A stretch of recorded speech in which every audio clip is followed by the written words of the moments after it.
सुलेख कहानियों में आपका स्वागत है। आज की कहानी है पूस की रात, जिसे लिखा है मुंशी प्रेमचंद ने। हल्कू ने आकर स्त्री से कहा, सहना आया है, लाओ जो रुपए रखे हैं उसे दे दूं, किसी तरह गला तो छूटे। मुन्नी झाड़ू लगा रही थी, पीछे फिरकर बोली, 3 ही रुपए हैं, दे दोगे तो कंबल कहाँ से आवेगा? माघ पूस की रात हार में कैसे कटेगी? उससे कह दो फसल पर दे देंगे, अभी नहीं। हल्कू एक क्षण अनिश्चित दशा में खड़ा रहा। पूस सिर पर आ गया। कंबल के बिना हार में रात को वो किस तरह सो नहीं सकता। मगर सहना मानेगा नहीं, घुड़कियां जमावेगा, गालियां देगा। बला से जाड़ों में मरेंगे, बला तो सर से टल जाएगी। ये सोचता हुआ वो अपनी भारी भरकम डील लिए हुए स्त्री के समीप आ गया और खुशामद करके बोला, दे दे, गला तो छूटे, कंबल के लिए कोई दूसरा उपाय सोचूंगा। मुन्नी उसके पास से दूर हट गई और आंखें तरेते हुई बोली, कर चुके दूसरा उपाय, जरा सुनूं तो कौन सा उपाय करोगे? कोई खैरात दे देगा कंबल? ना जाने कितनी बाकी है, जो किसी तरह चुकने ही नहीं आती। मैं कहती हूँ, तुम क्यों नहीं खेती छोड़ देते? मर मर काम करो, उपज हो तो बाकी दे दो। चलो छुट्टी हुई, बाकी चुकाने के लिए ही तो हमारा जन्म हुआ है।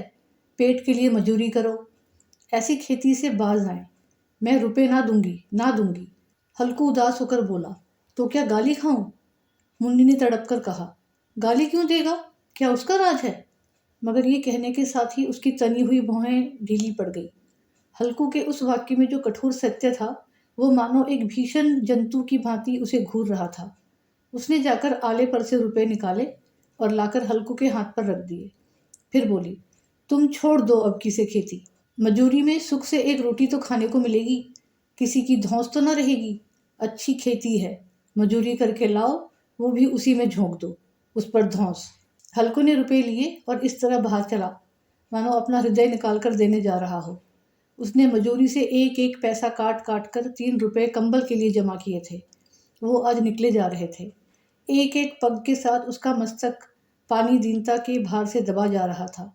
पूस की अंधेरी रात, आकाश पर तारे भी ठिठुरते हुए मालूम होते थे। हल्कू अपने खेत के किनारे ऊख के पत्तों की एक छतरी के नीचे बांस के खटोले पर अपनी पुरानी गाढ़े की चादर ओढ़े पड़ा कांप रहा था। खाट के नीचे उसका संगी कुत्ता जबरा पेट में मुंह डाले सर्दी से कूं कूं कर रहा था। 2 में से एक को भी नींद नहीं आ रही थी। हल्कू ने घुटनियों को गर्दन में चिपकाते हुए कहा, क्यों जबरा, झाड़ा लगता है? कहता तो था घर में पुआल पर लेटा रह, तो यहाँ क्या लेने आए थे? अब खाओ ठंड, मैं क्या करूं? जानते थे मैं यहाँ हलवा पूड़ी खाने आ रहा हूँ, दौड़े दौड़े आगे आगे चले आए। अब रो नानी के नाम को। जबरा ने पड़े पड़े दुम हिलाई और अपनी कूं कूं को दीर्घ बनाता हुआ कहा, कल से मत आना मेरे साथ, नहीं तो ठंडे हो जाओगे। यही रान पछवा ना जाने कहाँ से बर्फ लिए आ रही है। उठूं, फिर एक चिलम भरूं, किसी तरह रात तो कटे। 8 चिलम तो पी चुका। ये खेती का मज़ा है। और एक भगवान ऐसे पड़े हैं जिनके पास जाड़ा आए तो गर्मी से घबरा कर भागे। मोटे मोटे गद्दे, लिहाफ, कंबल। मजाल है जाड़े का गुजर हो जाए। तकदीर की खूबी, मजूरी हम करें, मजा दूसरे लूटे। हल्कू उठा, गड्ढे में से जरा सी आग निकालकर चिलम भरी। जबरा भी उठ बैठा। हल्कू ने चिलम पीते हुए कहा, पिएगा चिलम? जाड़ा तो क्या जाता है, हाँ जरा मन बदल जाता है। जबरा ने उसकी मुंह की और प्रेम से छलकता हुआ आंखों से देखा। हल्कू, आज और जाड़ा खा ले, कल से मैं यहाँ पुआल बिछा दूंगा, उसी में घुसकर बैठना, तब जाड़ा ना लगेगा। जबरा ने अपने पंजों उसके घुटनियों पर रख दिए और उसके मुंह के पास अपना मुंह ले गया। हल्कू को उसकी गर्म सांस लगी। चिलम पीकर हल्कू फिर लेटा और निश्चय करके लेटा कि चाहे कुछ भी हो अब की सो जाऊंगा। पर एक ही क्षण में उसके हृदय में कंपन होने लगा। कभी इस करवट लेटता, कभी उस करवट, पर जाड़ा किसी पिशाच की भांति उसकी छाती को दबाए हुए था। जब किसी तरह ना रहा गया, उसने जबरा को धीरे से उठाया और उसके सर पर थपथपाकर उसे अपनी गोद में सुला लिया। कुत्ते की देह से जैसे कैसी दुर्गंध आ रही थी, पर वो उसके अपनी गोद में चिपटाए हुए ऐसे सुख का अनुभव कर रहा था जो इधर महीनों से उसे ना मिला था। जबरा शायद ये समझ रहा था कि स्वर्ग यही है, और हल्कू की पवित्र आत्मा में तो उस कुत्ते के प्रति घृणा की गंध तक ना थी। अपनी किसी अभिन्न मित्र या भाई को भी वो इतनी ही तत्परता से गले लगाता। वो अपनी दीनता से आहत ना था, जिसने आज उसे इस दशा को पहुंचा दिया। नहीं, इस अनोखी मैत्री ने जैसे उसकी आत्मा के सब द्वार खोल दिए थे और उनका एक एक अणु प्रकाश से चमक रहा था। सहसा जबरा ने किसी जानवर की आहट पाई। इस विशेष आत्मीयता ने उसमें एक नई स्फूर्ति पैदा कर रही थी, जो हवा के ठंडे झोंकों को तुच्छ समझती थी। वो झपट कर उठा और छपरी से बाहर आकर भौंकने लगा। हल्कू ने उसे कई बार चुमरा कर बुलाया, पर वो उसके पास न आया। हार में चारों तरफ दौड़ दौड़ कर भौंकता रहा। एक क्षण के लिए आ भी जाता तो तुरंत ही फिर दौड़ता। कर्तव्य उसके हृदय में अरमान की भांति ही उछल रहा था। 1 घंटा और गुजर गया। रात ने शीत को हवा से धधकाना शुरू किया। हल्कू उठ बैठा और दोनों घुटनों को छाती से मिलाकर सर को उसमें छिपा लिया। फिर भी ठंड कम न हुई। ऐसा जान पड़ता था सारा रक्त जम गया है। धमनियों में रक्त की जगह हिम बह रही है। उसने झुककर आकाश की ओर देखा। अभी कितनी रात बाकी है। सप्तऋषि अभी आकाश में आधे भी नहीं चढ़े। ऊपर आ जाएंगे तब कहीं सवेरा होगा। अभी पहर से ऊपर रात है। हल्कू के खेत से कोई एक गोली के टप्पे पर आमों का एक बाग था। पतझड़ शुरू हो गई थी। बाग में पत्तियों का ढेर लगा हुआ था। हल्कू ने सोचा, चलकर पत्तियां बटोरूं और उन्हें जलाकर खूब तापूं। रात को कोई मुझे पत्तियां बटोरते देख तो समझे कोई भूत है। कौन जाने कोई जानवर ही छिपा बैठा हो। मगर अब तो बैठे ही नहीं रह जाता। उसने पास के अरहर के खेत में जाकर कई पौधे उखाड़ लिए और उनका एक झाड़ू बनाकर हाथ में सुलगता हुआ उपला लिए बगीचे की तरफ चला। जबरा ने उसे आते देखा। पास आया और दुम हिलाने लगा।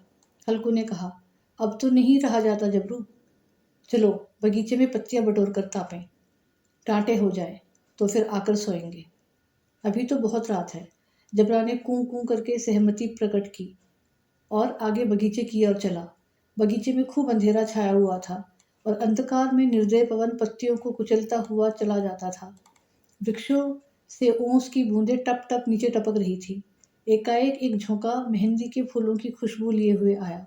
हल्कू ने कहा, कैसी अच्छी महक आई जबरू। तुम्हारी नाक में भी तो सुगंध आ रही है। जबरा को कहीं जमीन पर एक हड्डी पड़ी मिल गई थी। उसे चिंचोड़ रहा था। हल्कू ने आग जमीन पर रख दी और पत्तियां बटोरने लगा। जरा देर में पत्तियों का ढेर लग गया था। हाथ ठिठुरे जाते थे, नंगे पांव गले जाते थे और वो पत्तियों का पहाड़ खड़ा कर रहा था। इसी अलाव में वो ठंड को जलाकर भस्म कर देगा। थोड़ी देर में अलावा जल उठा। उसकी लौ ऊपर वाले वृक्ष की पत्तियों को छू छू कर भागने लगी। उस अस्थिर प्रकाश में बगीचे के विशाल वृक्ष ऐसे मालूम होते थे मानो उस अथाह अंधकार को अपने सिरों पर संभाले हुए हों। अंधकार के उस अनंत सागर में ये प्रकाश एक नौका के समान हिलता मचलता हुआ जान पड़ता था। हल्कू अलाव के सामने बैठा आग ताप रहा था। एक क्षण में उसने दोहर उतार कर बगल में दबा ली। दोनों पांव फैला दिए मानो ठंड को ललकार रहा हो। तेरे जी में आए सो कर। ठंड की असीम शक्ति पर विजय पाकर वो विजय गर्व को हृदय में छिपा न सकता था। उसने जबरा से कहा, क्यों जब्बर, अब ठंड नहीं लग रही है? जब्बर ने कूं कूं करके मानो कहा, अब क्या ठंड लगती ही रहेगी? पहले से ये उपाय ना सूझा। नहीं, इतनी ठंड क्यों खाते? जब्बर ने पूंछ हिलाई। अच्छा आओ, इस अलाव को कूद कर पार करें। देखे कौन निकल जाता है। अगर जल गए बच्चा तो मैं दवा ना करूंगा। जब्बर ने उस अग्नि राशि की ओर कातर नेत्रों से देखा। मुन्नी से कल ना कह देना, नहीं लड़ाई करेगी। ये कहता हुआ वो उछला और उस अलाव के ऊपर से साफ निकल गया। पैरों में जरा लपट लगी, पर वो कोई बात न थी। जबरा आगे से गिर्द घूमकर उसके पास आ खड़ा हुआ। हल्कू ने कहा, चलो चलो, इसकी सही नहीं, ऊपर से कूद कर आओ। वो फिर कूदा और अलाव के इस पार आ गया। पत्तियां जल चुकी थी। बगीचे में फिर अंधेरा छा गया था।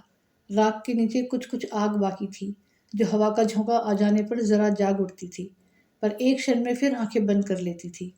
हल्कू ने फिर चादर ओढ़ ली और गर्म राख के पास बैठा हुआ एक गीत गुनगुनाने लगा। उसके बदन में गर्मी आ गई थी, पर ज्यों ज्यों शीत बढ़ती जाती थी उसे आलस्य दबाए लेता था। जबरा जोर से भौंककर खेत की ओर भागा। हल्कू को ऐसा मालूम हुआ कि जानवरों का एक झुंड खेत में आया है। शायद नील गायों का झुंड था। उनके कूदने दौड़ने की आवाज़ें साफ कान में आ रही थी। फिर ऐसा मालूम हुआ कि खेत में चर रही हैं। उनके चबाने की आवाज़ चर चर सुनाई देने लगी। उसने दिल में कहा, नहीं, जबरा के होते कोई जानवर खेत में नहीं आ सकता। नोच ही डाले, मुझे भ्रम हो रहा है। कहाँ? अब तो कुछ नहीं सुनाई देता। मुझे भी कैसा धोखा हुआ। उसने जोर से आवाज़ लगाई, जबरा जबरा। जबरा भौंकता रहा, उसके पास न आया। फिर खेत के चले जाने की आहट मिली। अब वह अपने को धोखा ना दे सका। उसे अपनी जगह से हिलना जहर लग रहा था। कैसा धंधाया हुआ बैठा था। इस जाड़े पाले में खेत में जाना, जानवरों के पीछे दौड़ना असह्य जान पड़ा। वो अपनी जगह से ना हिला। उसने जोर से आवाज़ लगाई, हिलो हिलो हिलो। जबरा फिर भौंक उठा। जानवर खेत चर रहे थे। फसल तैयार है। कैसी अच्छी खेती थी, पर ये दुष्ट जानवर उसका सर्वनाश किए जाते हैं। हल्कू पक्का इरादा करके उठा और 2-3 कदम चला, पर एकाएक हवा कस ऐसी ठंडा चुभने वाला बिच्छू के डंक का सा झोंका लगा कि वो फिर बूझते हुए अलाव के पास आ बैठा और राख को कुरेदकर अपनी ठंडी देह को गरमाने लगा। जबरा अपना गला फाड़ डालता था। नील गाय खेत का सफाया किए डालती थी और हल्कू गर्म राख के पास शांत बैठा हुआ था। अकर्मण्यता ने रस्सियों की भांति उसे चारों तरफ से जकड़ रखा था।